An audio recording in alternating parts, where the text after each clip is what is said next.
Saudara, faktor penting apa saja yang harus dipersiapkan timnas melawan tim kuat Jepang? Kami akan berbincang dengan pengamat sepak bola Kusnaini.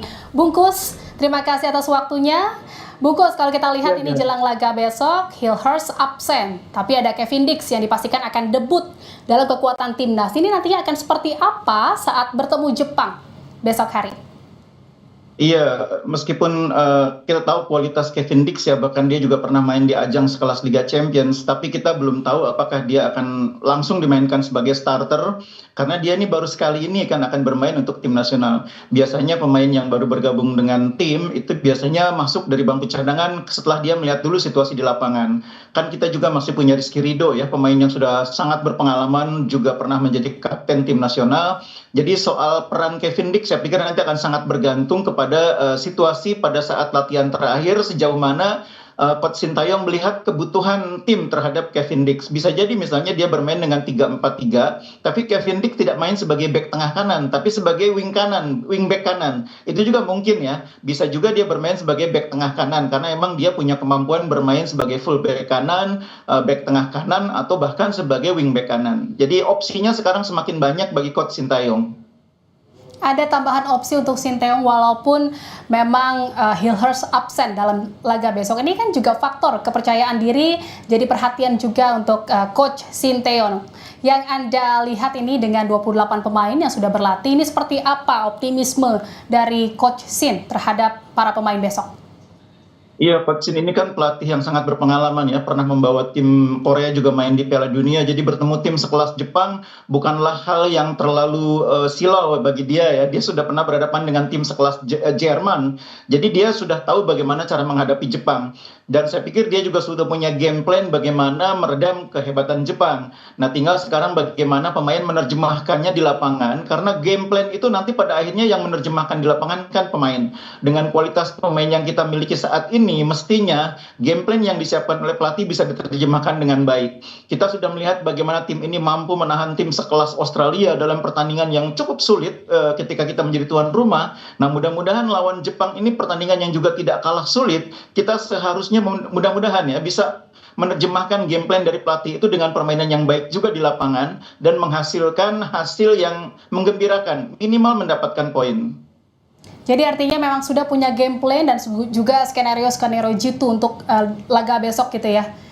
Iya, jadi menurut saya paling penting itu nanti pelatih pasti akan berusaha membuat dua pemain sayap Jepang yang sangat berbahaya.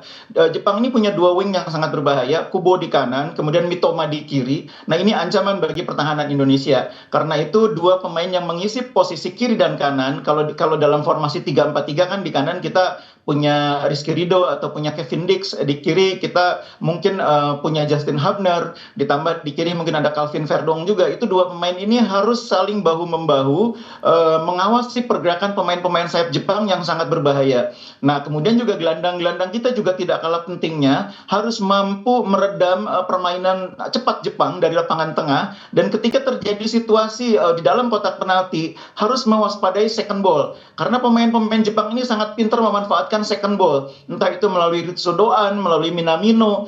Banyak gol-gol Jepang lahir dari situasi second ball, di mana pemain-pemain tengahnya memanfaatkan peluang itu dengan baik. Jadi mudah-mudahan gelandang kita yang akan dipimpin oleh Tom Hai, kemudian di sana mungkin juga akan ada pemain lain seperti Nathan Chuaon, mungkin juga akan ada Ricky Kambuaya. Kita tahu kualitas mereka cukup baik, tapi pemahaman terhadap situasi di lapangan, terutama second ball, itu harus lebih dioptimalkan.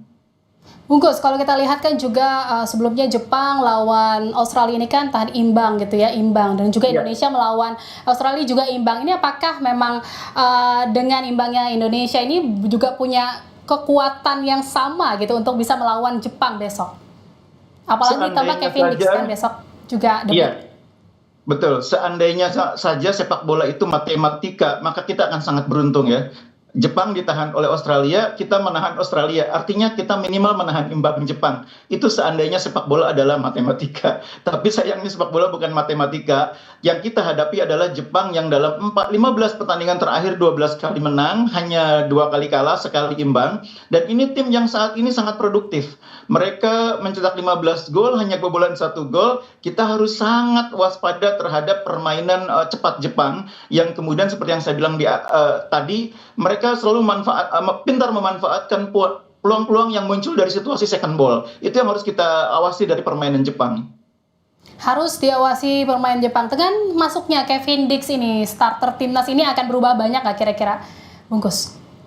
Saya sih menduga tidak akan berubah dari formasi 3-4-3, tetap ya menurut saya 3-4-3. Mungkin kiper jelas Martin Paes, kemudian kalau disebut bahwa Ijaz akan menjadi kapten tim, artinya dia akan menjadi bek tengah utama. Nah di kiri kan mungkin Justin Hubner yang sudah kembali. Nah di kanan ini yang menarik, apakah akan diisi oleh Rizky Ridho atau langsung Kevin Dix. Dugaan saya sih Rizky Ridho yang akan menjadi starter di kanan ya. Kemudian di wing kanan ada kemungkinan Kevin Dix atau mungkin juga Yakob Sayuri. Kemudian di tengah seperti biasa ada Tom Hai dibantu oleh Nathan Chuaon, di kiri ada Calvin Verdong. Kemudian yang menarik di depan mungkin Rafa akan didampingi di kiri oleh Orat Mangun dan di kanan mungkin oleh Eliano. Mungkin ya, tapi seperti yang saya bilang tadi semuanya sangat ditentukan oleh penampilan dan persiapan terakhir saat latihan terakhir. Boleh jadi nanti wing kanan bukan diisi oleh Eliano tapi misalnya oleh Yakob Sayuri, sementara di posisi wing back kanan diisi oleh Kevin Dix. Semua masih mungkin terjadi. Baik, terima kasih. Kita sama-sama berharap dan juga optimis gitu ya kalau besok timnas Indonesia bisa mendapatkan poin jelang saat laga melawan timnas Jepang. Terima kasih pengamat sepak bola Bungkus Naini. Terima kasih, salam sehat.